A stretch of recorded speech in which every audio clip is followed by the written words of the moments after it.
Okay, now we're going to look at biodiversity through Earth history. This is skipping ahead a couple chapters, but I think it makes more sense doing it this way right after biota. We'll be talking about how biology has changed over Earth history and how it's expressed in organisms. The fossil record is the only strong evidence that we have of biodiversity through time. Without fossil evidence, we would be pretty much clueless as to what life forms look like in the past. We could eventually figure it out now that we're more familiar with genetics. When we look at human evolution through history, by definition, evolution is the descent with modification through genetic mutation of pre-existing life forms. Now, we have made some dramatic changes in our appearance since the origin of our lineage.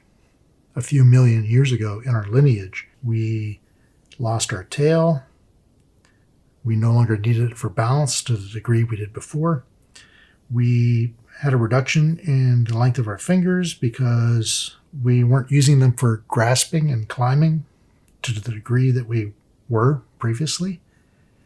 We began to develop a more upright pose, and this resulted in many skeletal changes, not only in our spine, the position of our back, but the position of our head, and also our legs, the joints of our body, all adapted to this very different posture. We went from crawling and climbing to fully permanent bipedal stature.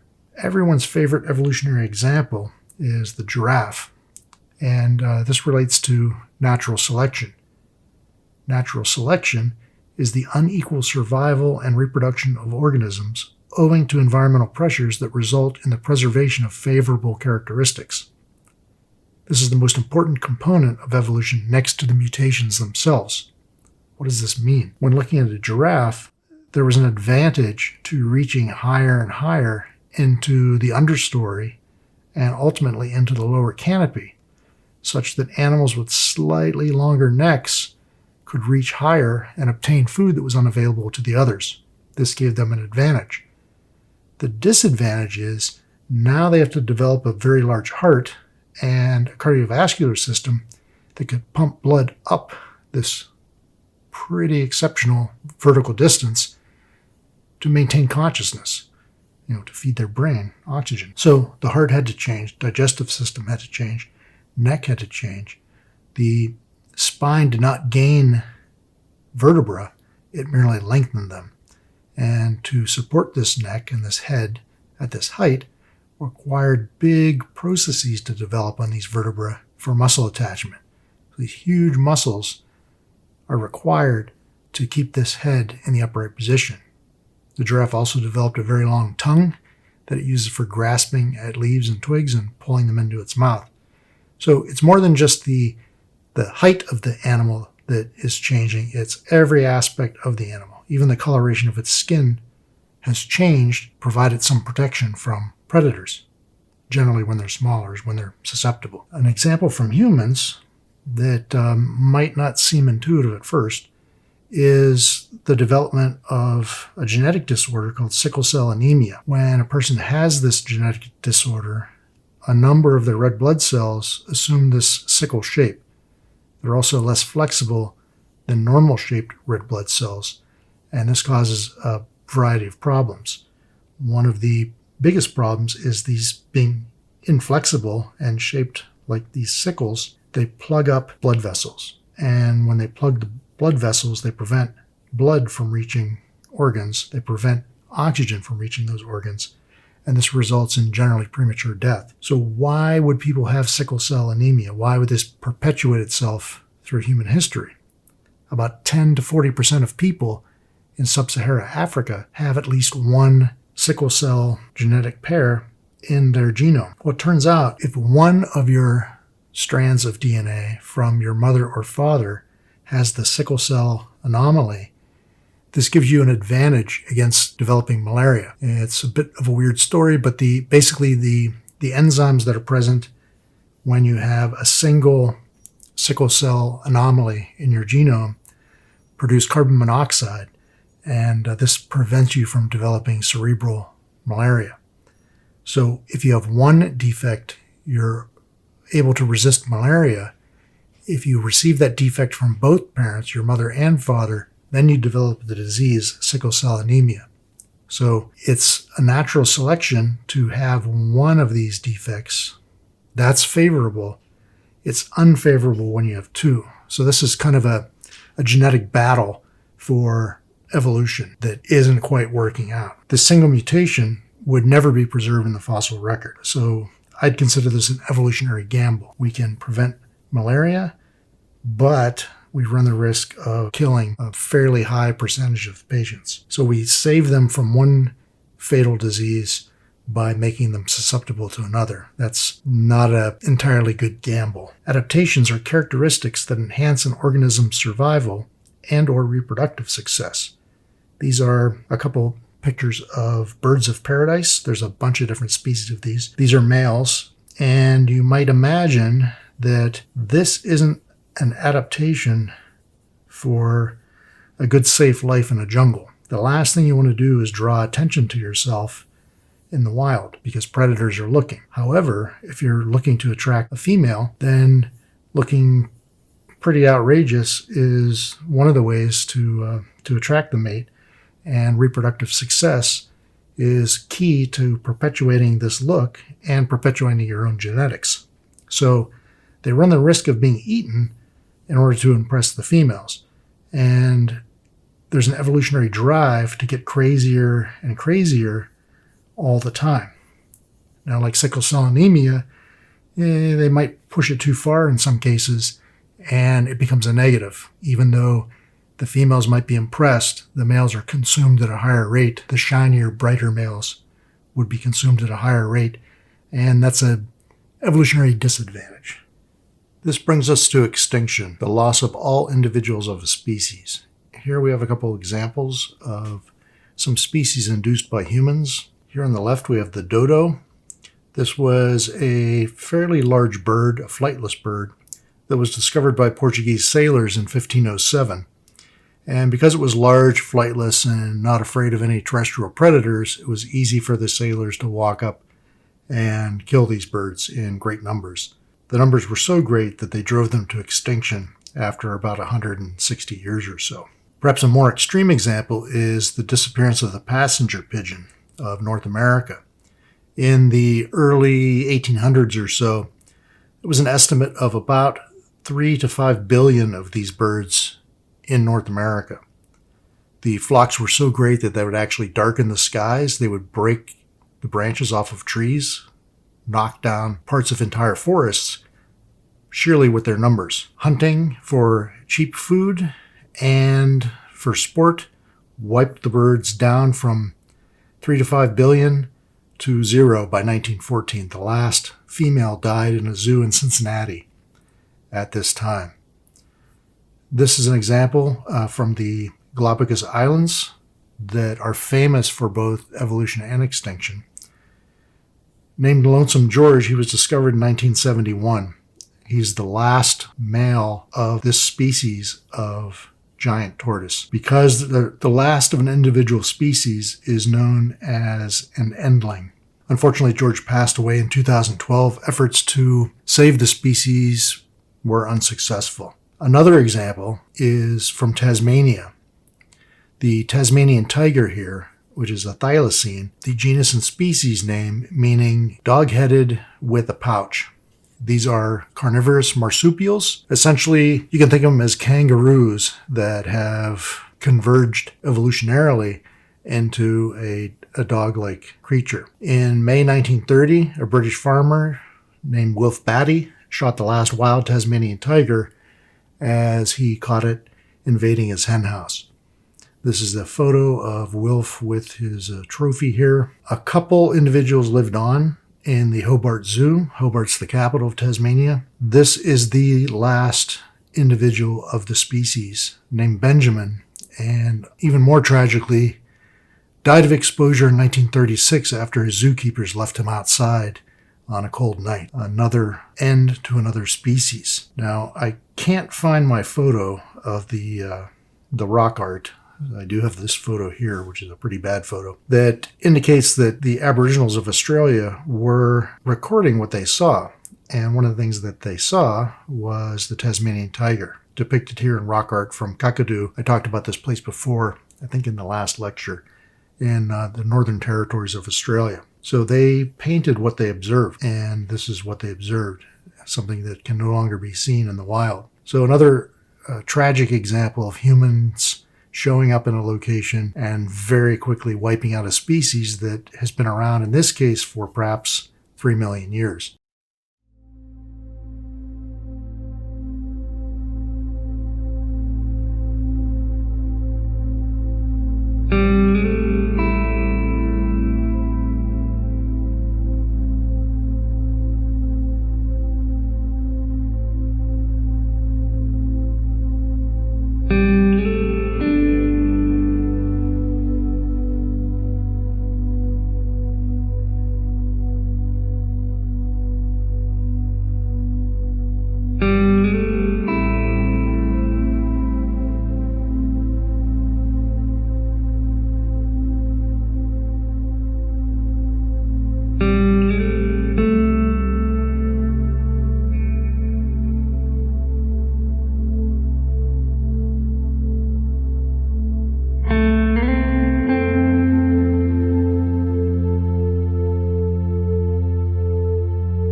Images like this are fairly well known. This is cave art from Lascaux in France. This cave was discovered, I'm not kidding, by an 18-year-old Frenchman who lost his dog named Robot down a hole. He returned shortly afterwards with a couple of friends, and they brought in a professional sketch artist who fortunately accurately sketched these images. And this is important because the cave was quickly destroyed by visitors. By 1963, the cave was shut down for public visits, and we now rely on these early sketches as some of the best representations of what the art looked like before we found it and ruined it. They depict species of animals that are still with us, extant species, and several extinct species.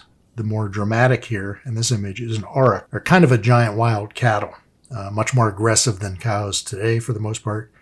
And that aggression was ultimately bred out of the animals by humans. Who wants a dangerous cow?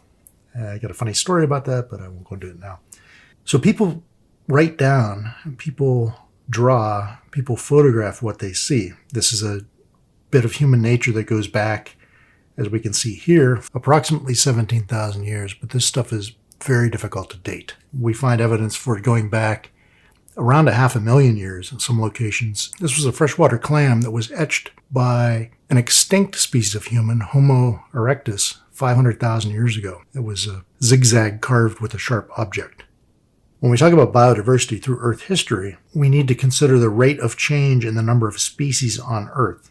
Now, the rate of change in the number of species on Earth is equal to the origination rate, or speciation rate, minus the extinction rate, or the disappearance rate. Now, this is a pretty fluffy number. It doesn't really mean much of anything, as far as I'm concerned.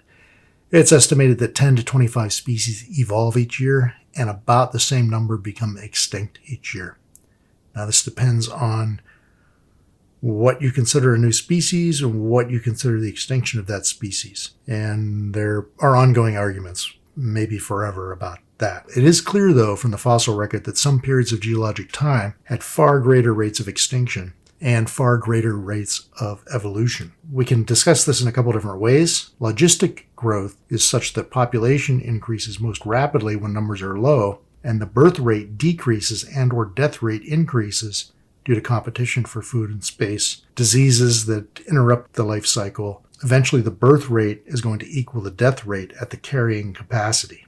So here we see a population with unlimited resources and unlimited reproductive capabilities. They're going to reproduce exponentially, as we discussed just recently. This exponential growth is going to continue until the birth rate decreases, death rate increases, they run out of food and space, or a disease strikes. And in the examples we just saw, humans strike and wipe out a species. So we reach the carrying capacity. We're getting close to reaching the carrying capacity for humans on Earth. That's another story. A species, again, is defined as all closely related organisms that can potentially interbreed and produce fertile offspring.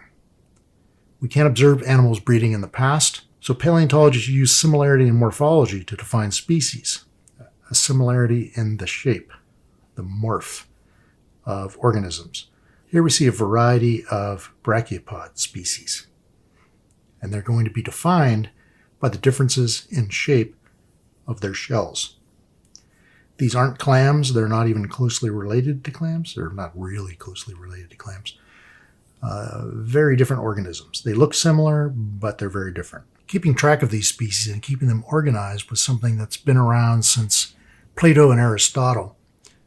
Carolinus Linnaeus came along in 1735 and published this thesis on nature. This is when he introduced the binomial nomenclature that we use for identifying animals by genus and species. Here we have a depiction of taxonomy. This is the systematic organization of living or fossil organisms into a hierarchy.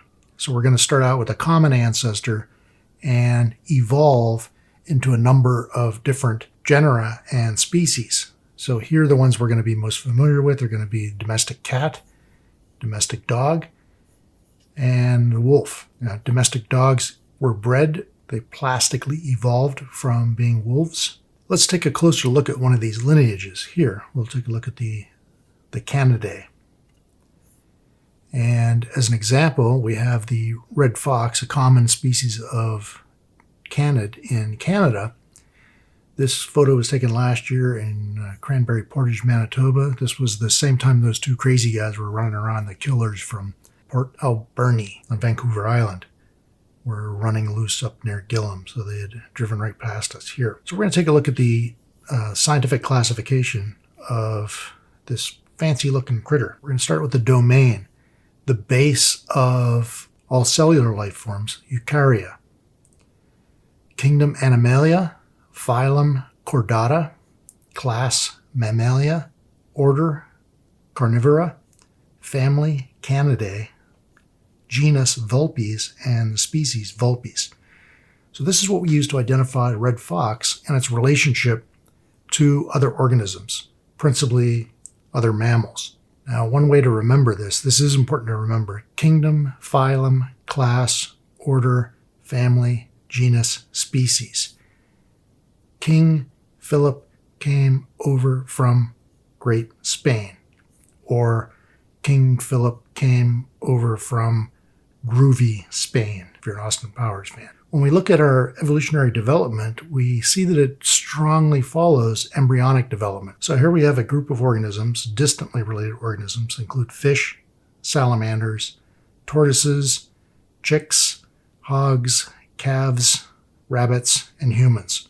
So fish, amphibians, reptiles, birds, hogs, calves, rabbits, and humans.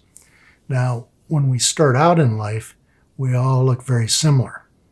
In fact, at this stage, we all have these things in common. We have a notochord, which in humans has largely been converted into our spinal cord and spine. Some animals still exhibit these as adults. Animals like lamprey and sturgeon, for instance. We see sturgeon in the South Saskatchewan River. All of these also display a post-anal tail. We have a tail. We have remnants. Most of us have remnants of a tail, even as adults. And paired branchial grooves. We can see these here. These grooves eventually are going to form a jawbone here, the mandibular arch. Then we have a series of other arches, which in other organisms form the gill structures, gill arches that form the base, the structural base for gills. Now, gills have gone away in humans. We've evolved away from them, but we do still exhibit those features at this stage in our life. As we progress in embryonic development, we gradually become more and more human-like, although we still look pretty similar to cows and rabbits, even later on. When we look at the fossil record, we run into some problems. And one of the problems is that land animals and land plants as well are fairly rare in the fossil record.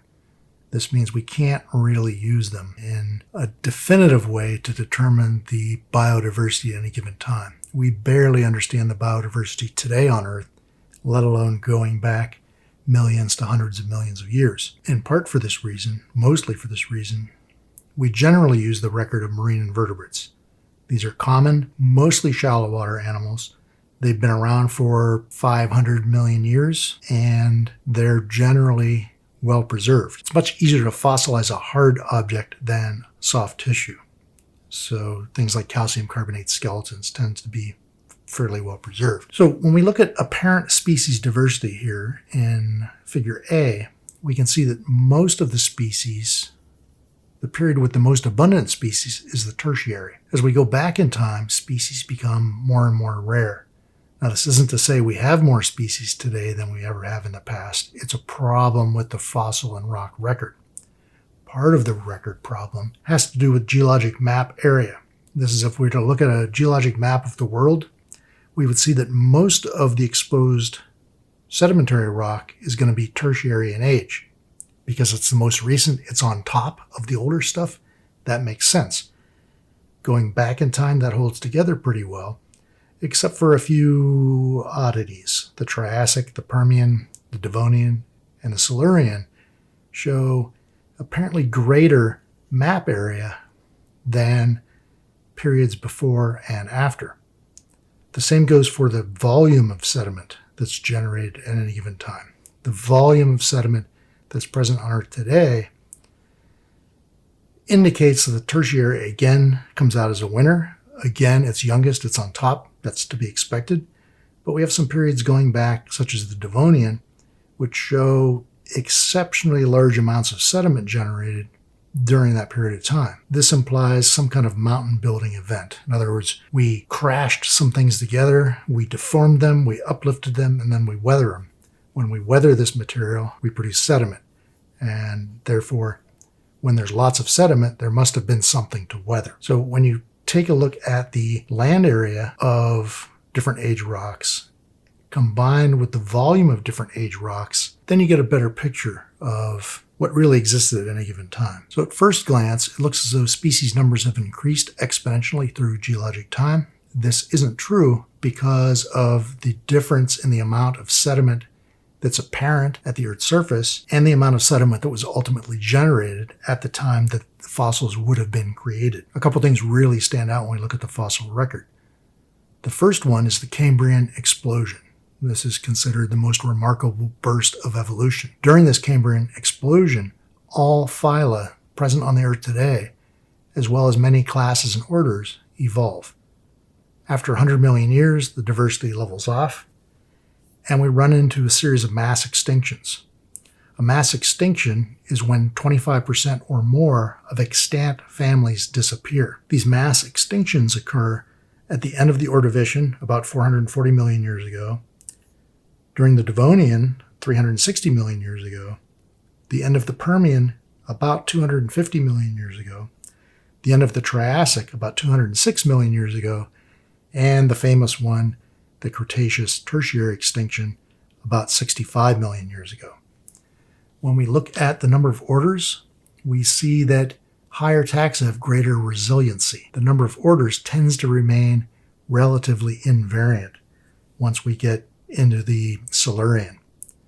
The number of families remains a bit more sensitive. We see that as many as 50% of families were lost at the Permo-Triassic extinction.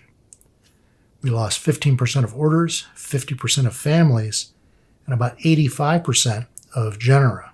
The estimate for species is around 95%, but whatever. We don't know how many species were present, making it difficult to know how many species were no longer present afterwards. Needless to say, this is the big one, when most of life on Earth became extinct at the Permo-Triassic boundary. And there's some new ideas as to what caused that we'll go over in a bit.